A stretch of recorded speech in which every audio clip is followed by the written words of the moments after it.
Welcome to Classic Storytime Hub. Tonight, we unravel the chilling tale Markheim by Robert Louis Stevenson. But beware, what you'll hear is not the old text repeated. It is a reimagined and suspenseful retelling, crafted to grip your mind and stir your imagination. The dealer's smile was thin, almost mocking, as he raised the candle so its flame carved sharp shadows across the shop. "Fortune comes in many disguises," he said smoothly.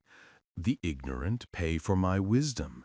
The dishonest, they pay for my virtue."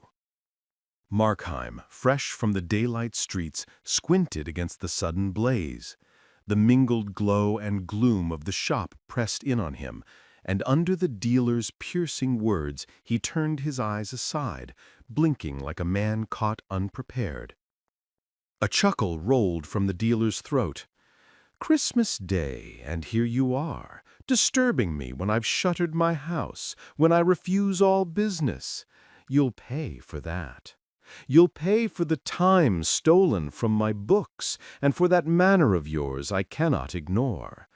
I ask no awkward questions, but when a man cannot meet my gaze, the price rises."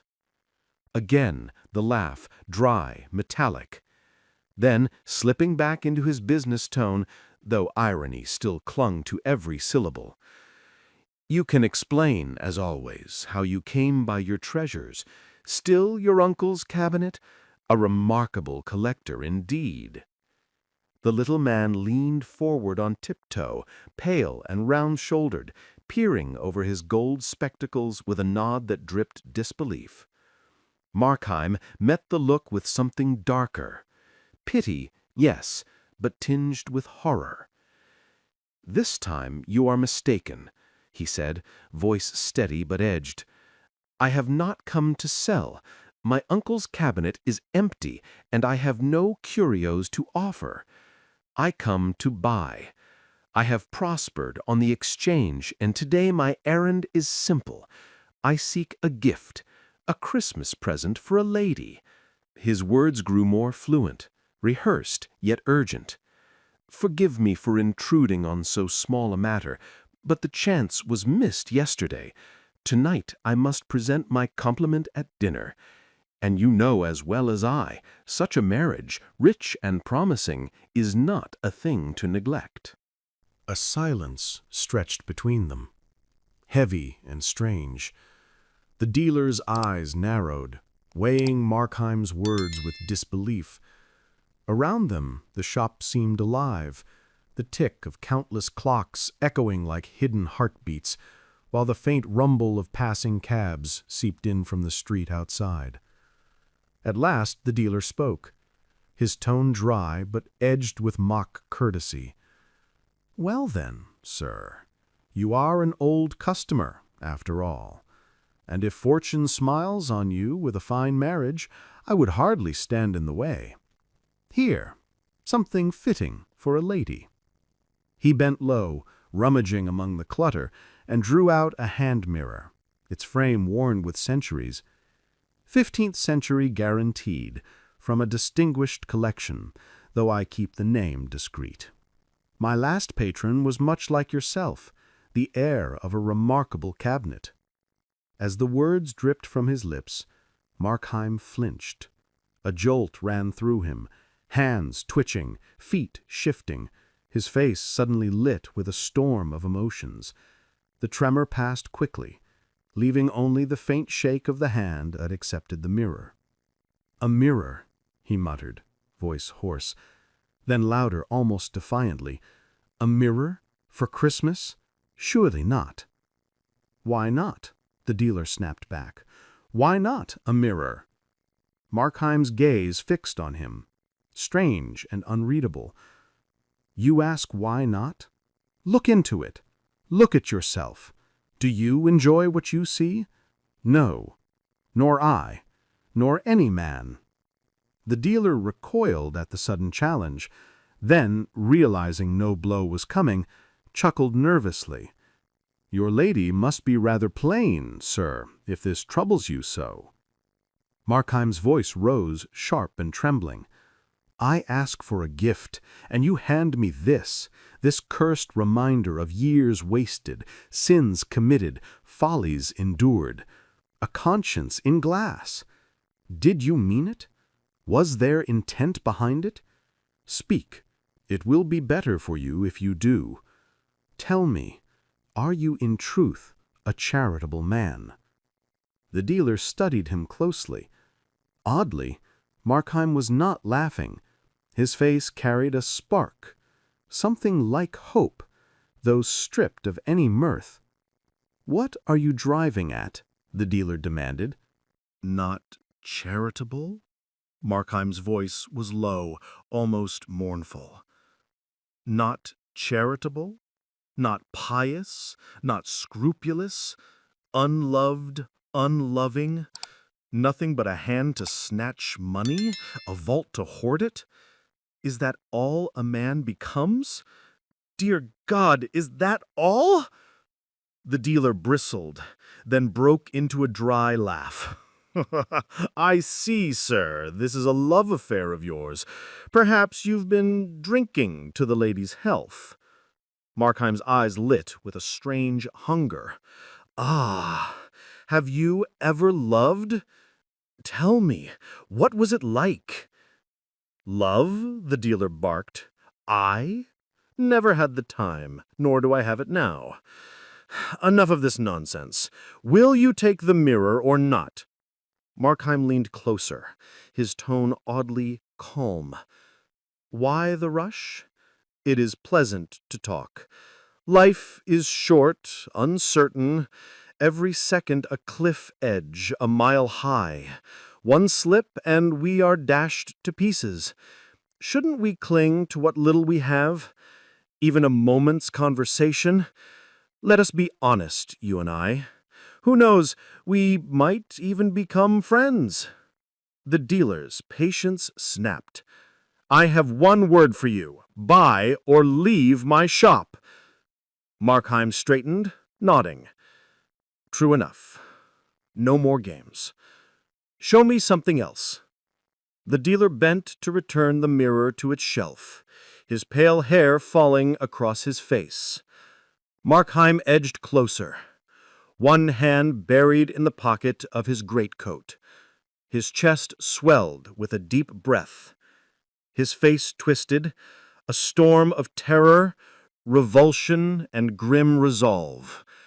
His lip curled, baring his teeth. "This, perhaps, may suit," the dealer began, but he never finished. Markheim sprang. Steel flashed in the dim light, plunging down. The dealer gave a strangled cry, flailing like a trapped bird, his head striking the shelf with a dull crack. Then he collapsed in a heap, motionless on the floor. Time itself seemed alive in that shop. Dozens of clocks whispered and argued, some solemn and slow, others chattering in hurried voices, an intricate chorus marking each second. Then, from outside, the heavy pounding of a boy's footsteps shattered the rhythm, jolting Markheim back into awareness. He turned uneasy. The candle on the counter swayed in the draught, its flame bowing solemnly, and with that small movement the entire room seemed to stir. Shadows nodded like tall figures in council. Patches of darkness swelled and shrank as though breathing. Painted faces and porcelain gods shimmered, shifting like reflections in disturbed water. From the inner doorway, a slit of daylight pierced the gloom, pointing into the chamber like an accusing finger. Markheim's gaze fell at last upon the body. The dealer lay crumpled, pitifully small, diminished in death, his shabby clothes and awkward posture reducing him to something less than human, a heap of discarded rags. Markheim had dreaded the sight, yet found it strangely empty. And still, as he stared, The corpse began to speak in silence. It would remain there, motionless, until discovered. And when found, then this lifeless flesh would cry out across England, summoning pursuit, echoing through the world. Dead or not, the dealer was still his enemy. Time was when the brains were out. The thought struck him cold. For the victim, time had ended. For the killer, time had become urgent, merciless, a force pressing in from every side. And then, as if to mock him, the clocks began to strike. One deep as a cathedral bell, another light and playful like a waltz. Together they told the hour, 3 o'clock in the afternoon. The sudden chorus of ticking voices shook him. Every clock in the chamber seemed to speak at once, their tongues breaking the silence like a storm. Markheim moved restlessly, candle in hand, pacing through the shop as shadows swarmed around him, stretching, twisting, mocking. In the polished mirrors, Venetian and Dutch alike, his face multiplied endlessly. An army of spies staring back, exposing him with every glance. Even the faint sound of his own footsteps jarred the quiet, accusing him with each step. As he stuffed his pockets, his mind lashed him with relentless reproach. He should have chosen another hour. He should have prepared an alibi. He should never have used a knife. He should have gagged the dealer instead of killing him, or perhaps killed the servant too. Every choice wrong, every plan flawed. His thoughts clawed at the past, desperate to rebuild what could never be undone. He was now the architect of an irrevocable crime. Behind this fevered activity, darker terrors gnawed at him, like rats scurrying in the attic of his mind. He felt the heavy hand of the constable gripping his shoulder, his nerves jerking like a fish on a hook. He saw the gallows, the dock, the prison, the coffin, all racing toward him in grim procession. And outside, outside. He imagined the people in the street, listening, waiting. Surely they had heard something. In every house nearby, he pictured them frozen, ears straining. Lonely souls pulled from their Christmas reveries, families silenced at the table, mothers with fingers raised mid-sentence, all of them listening, weaving the rope that would hang him. Sometimes he dared not move at all. The clink of a goblet rang out like a bell. The ticking of the clocks thundered in his ears, and he longed to silence them. Yet in the next breath, the silence itself seemed more dangerous, a trap to betray him. So he forced himself to bustle loudly, to imitate the ease of a man at home, pretending to be busy, pretending to belong. Markheim was torn in pieces by his own alarms. One part of his mind remained sharp, calculating. Another quivered on the edge of madness. A single hallucination gripped him with cruel force. The pale neighbor leaning at his window, listening. The passerby halted on the pavement, seized by suspicion. They could suspect, yes, but they could not know. Walls and shutters held back the truth. Yet inside the house, was he truly alone?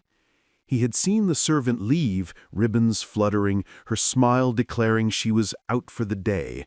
He knew it, and still in the hollow silence above, he felt footsteps, delicate, ghostly.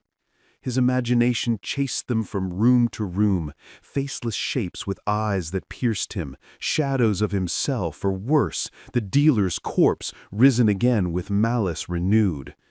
At times he forced himself to glance at the open door, though it seemed to repel his gaze. The house loomed tall, its skylight grimy, the day outside smothered in fog. A faint strip of light crept down to the shop's threshold, dim and uncertain, and in that wavering brightness, was there not a shadow, hanging, shifting, waiting? Suddenly, from the street, a jovial voice shattered the silence. A man beat upon the shop door with his staff, calling the dealer's name in loud jest. Markheim froze, ice flooding his veins. His eyes darted to the body, still, lifeless, sunk beyond all sound. The name that once would have stirred him now echoed hollow, meaningless. The knocking ceased. The cheerful intruder moved on. The hint was clear. Time pressed.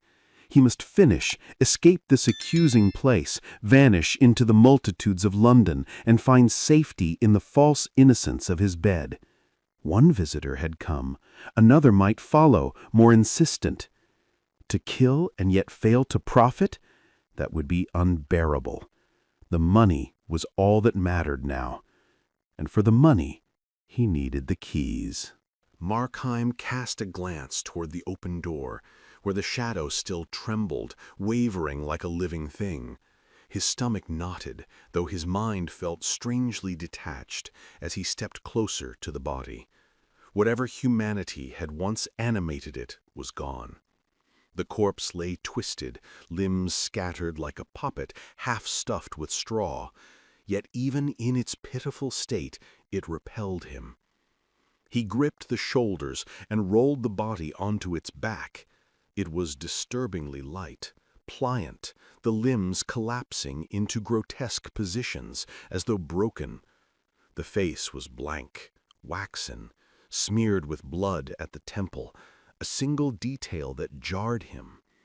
That crimson stain dragged him back to childhood, a windswept fair in a fishing village, drums pounding, brass blaring, a ballad singer's nasal cry. He remembered the crowd pressing in, the garish booth with lurid pictures of infamous murders, Brownrigg, the Mannings, Thurtell. He was once again that boy, recoiling in disgust at painted horrors, his ears ringing with the thump of drums.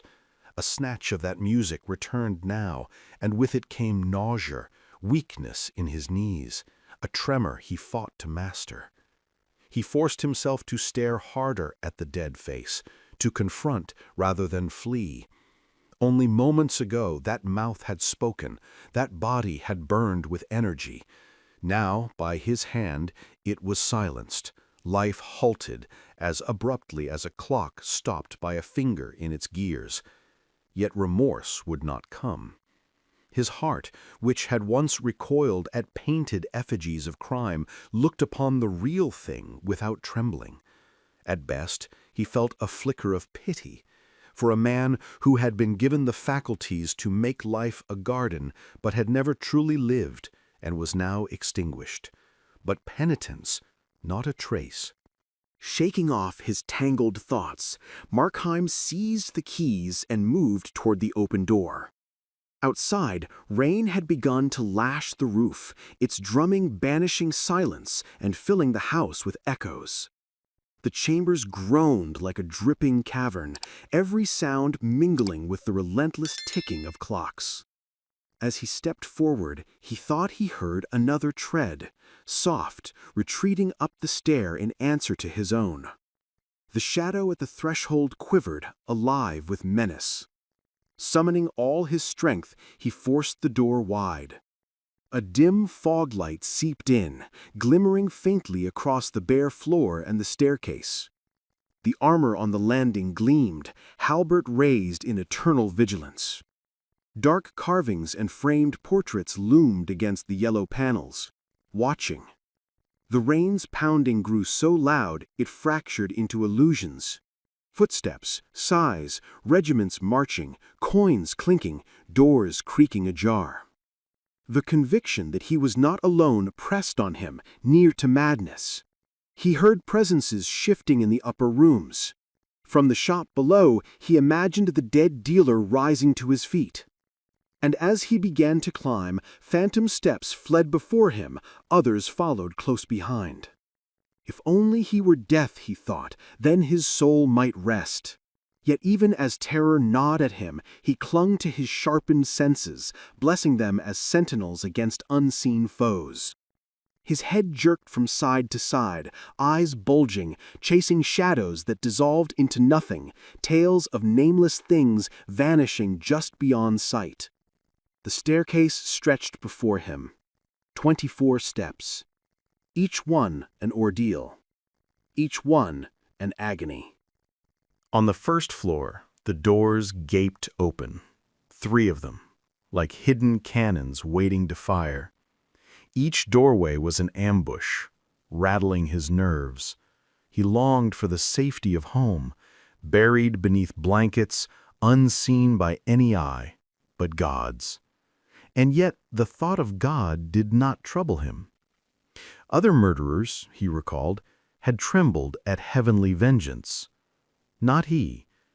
What Markheim feared was colder, more merciless, the laws of nature. Their blind, mechanical warder might preserve some damning trace of his crime. Worse still, he dreaded a rupture in reality itself, a sudden betrayal of the rules he trusted. He played life like a game of skill, calculating cause and consequence. But what if nature overturned the board? It had happened before, so the stories said. Napoleon undone when winter arrived out of season. Why not him? The walls might turn transparent, exposing him like an insect in a glass hive. The floorboards might soften into quicksand, clutching his feet.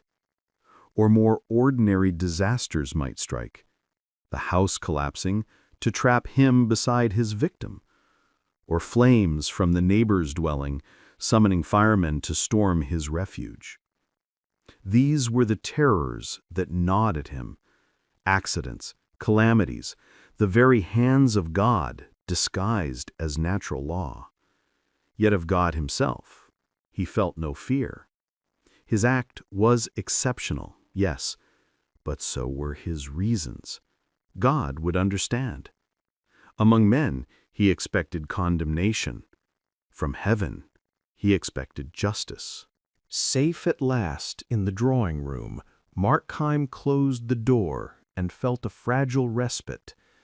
The chamber was stripped bare, carpetless, littered with packing crates and mismatched furniture. Tall mirrors lined the walls, reflecting him from every angle, like an actor trapped on a stage. Pictures leaned face down against the panels, a Sheraton sideboard stood proud, and a great old bed loomed with its faded tapestry hangings. The windows stretched to the floor, but the shutters below were mercifully closed, shielding him from prying eyes outside. He dragged a crate before the cabinet and began fumbling through the keys. It was tedious work. So many keys, and perhaps nothing to unlock at all. Yet the task steadied him, gave his mind a semblance of order. Still, his eyes flicked to the door, wary as a commander checking his defenses. But the rain outside fell with a soothing rhythm, natural and almost pleasant. Then, faintly, music rose from beyond the walls, a piano lifting a hymn joined by the voices of children. The melody was stately, comforting, fresh as spring air. Markheim listened, smiling despite himself, as images crowded his mind. Children streaming to church, the swell of the organ, summer wanderers in the fields, kites soaring against a cloud-bright sky. Then back again to the hushed pews, the parson's genteel voice, the painted tombs, the faded commandments etched in the chancel. But suddenly, ice, fire, blood, a shock tore through him, freezing him where he stood. His heart thundered. A step ascended the stair, slow, deliberate. A hand touched the knob. The lock clicked, and the door swung open. Fear gripped Markheim like iron. He did not know what to expect, the corpse rising to walk, the hand of justice breaking in, or some blind witness stumbling upon him to drag him to the gallows. Then, suddenly, a face appeared in the doorway. It glanced around the room, fixed on him, nodded with a smile of recognition, friendly, almost casual, and withdrew. The door closed. Markheim's terror broke loose in a hoarse cry. At once, the figure returned. "Did you call me?" the stranger asked pleasantly, stepping inside and shutting the door behind him. Markheim stared, his eyes wide, his vision wavering as though through a film. The newcomer's outline seemed to shift, flicker, like idols in candlelight. At moments he thought he recognized him. At others, he seemed a distorted reflection of himself. Yet always, deep in his chest, lay the conviction this being was neither of earth nor of God. And still, the figure carried an air of the ordinary. He smiled, almost polite.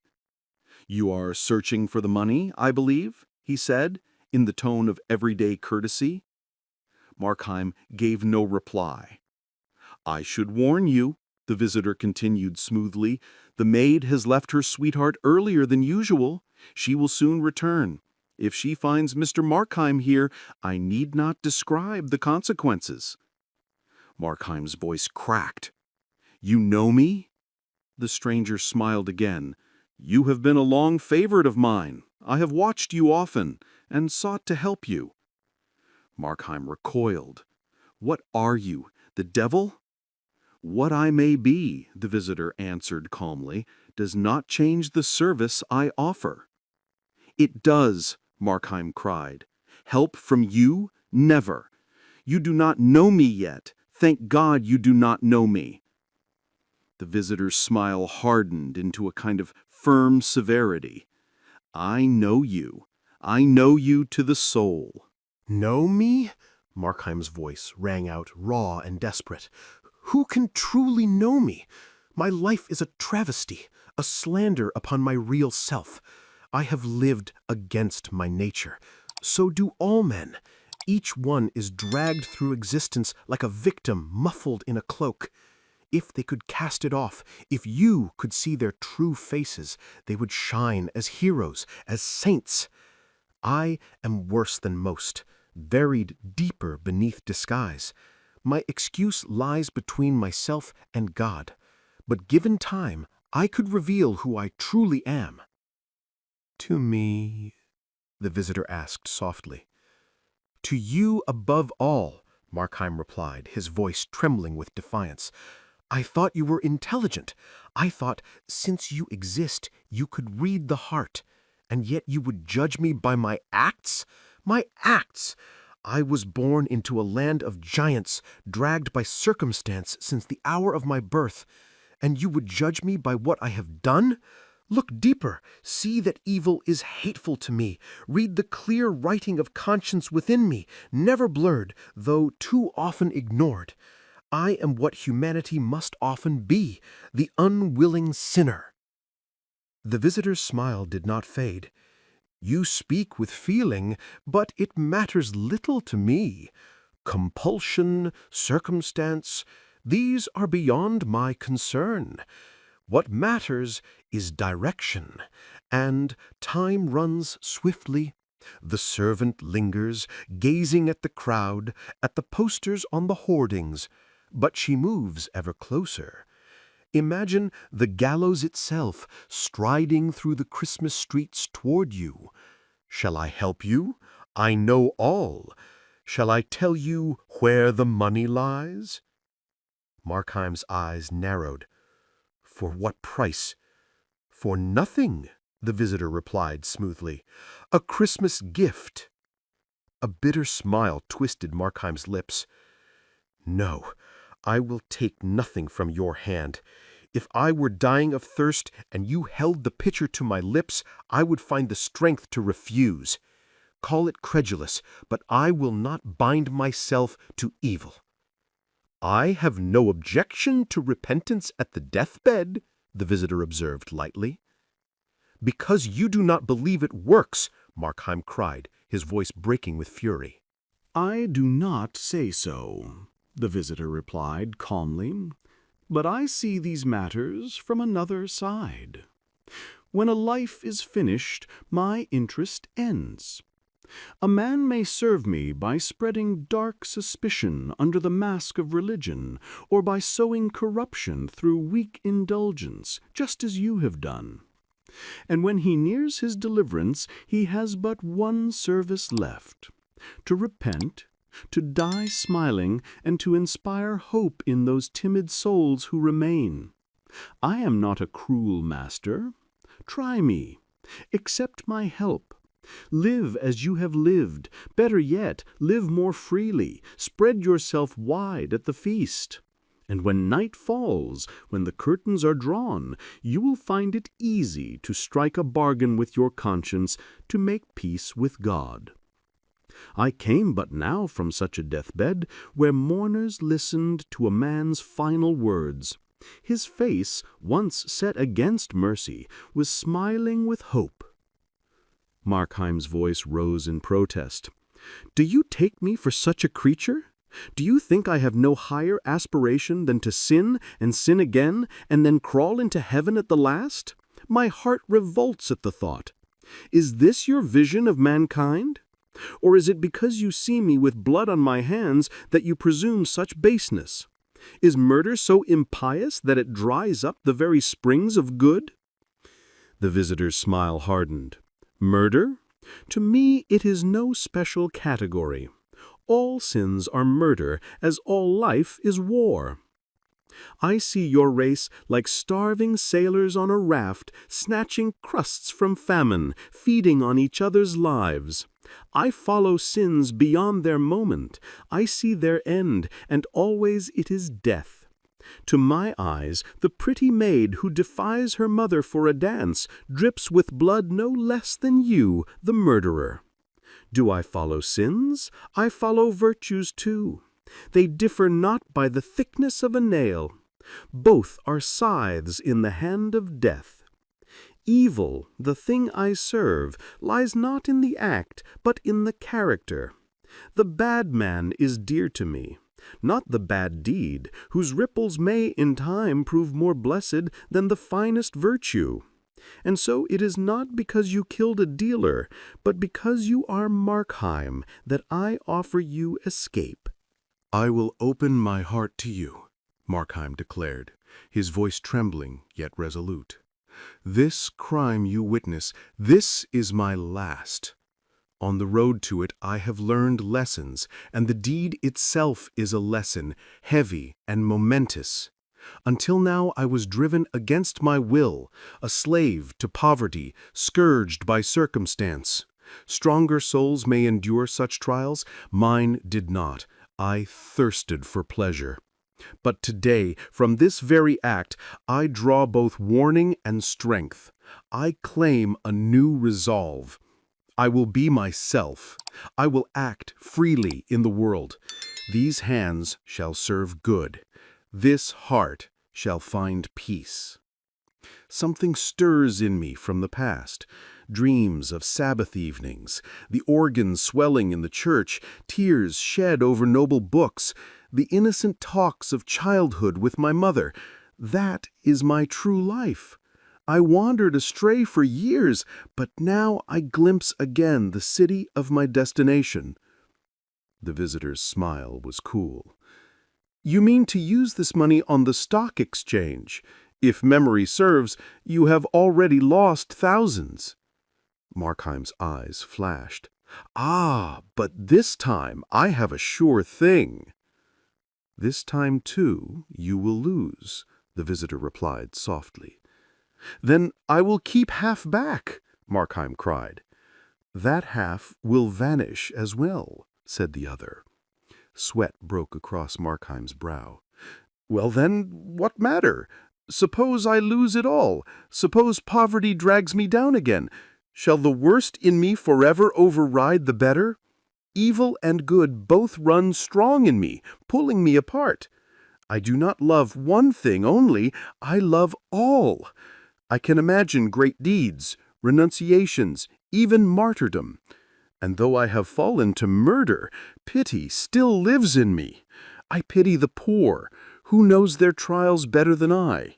I pity and help them. I prize love. I cherish honest laughter. There is no good thing, no true thing on earth that I do not love with all my heart. And shall my vices alone direct my life, while my virtues lie useless, like lumber in the mind? No, good, too, is a spring of action. The visitor raised a finger, his voice calm yet merciless. For 36 years you have walked this world. I have watched you fall, slowly, steadily. 15 years ago, theft would have startled you. 3 years ago, murder would have chilled your blood. And now? Is there any cruelty, any meanness from which you still recoil? 5 years hence, I shall catch you in the act. Downward lies your path, and only death can halt your descent. Markheim's reply was hoarse. It is true, I have yielded to evil, but so do all men. Even saints, merely by living, grow less delicate, take on the tone of their surroundings. The visitor leaned closer. One question, then. Answer it, and I will read your fate. You have grown lax in many things, perhaps rightly so. But tell me, in any one matter, however small, have you grown stricter with yourself, or do you let the reins fall loose in all? Markheim wrestled with the thought, anguish twisting his face. In any one? He whispered. Then with despair, No, in none. I have declined in all. Then accept what you are, the visitor said coldly. You will never change. Your role is written, irrevocable. Silence hung heavy. At last the visitor spoke again. That being so, shall I show you the money? Markheim's cry broke out. And grace? Have you not tried it? 2 years ago I saw you at revival meetings, your voice the loudest in the hymns.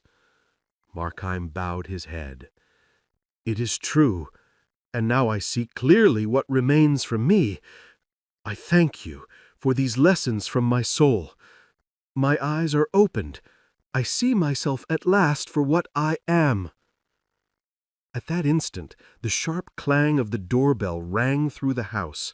The visitor's demeanor shifted, as though the sound were a signal long awaited. "The maid," cried the counselor. "She has returned, as I warned you. One more obstacle lies before you. Tell her her master is ill. Let her in with a grave face, no smiles, no theatrics, and I promise success. Once the door is closed, the same skill that silenced the dealer will rid you of this last danger. Then the night is yours, time enough to plunder the house and secure your safety. This is help disguised as peril. Up, act! Your life trembles in the balance." Markheim's gaze held steady.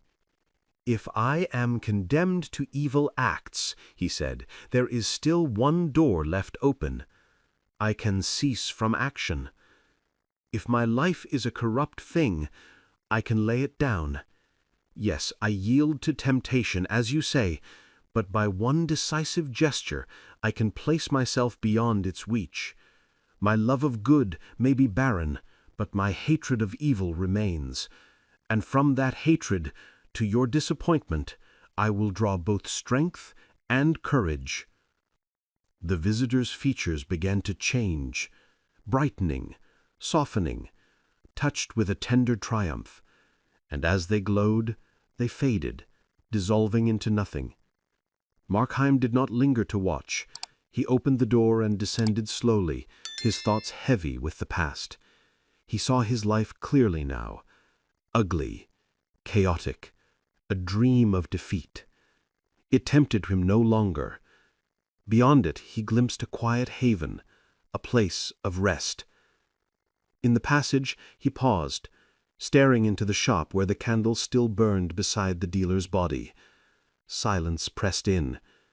Memories of the murdered man swarmed his mind. Then the bell rang again, sharp and insistent. Markheim stepped to the threshold. The maid stood waiting. He met her with something like a smile. You had better fetch the police. I have killed your master." And thus the story ended. If you liked this journey into the worlds of classic literature, do not forget to support us by subscribing so we can tell you more. And hey, if there's a classic tale you'd love to hear told in this suspenseful style, drop its name in the comments below. Your suggestion might be our next chilling adventure.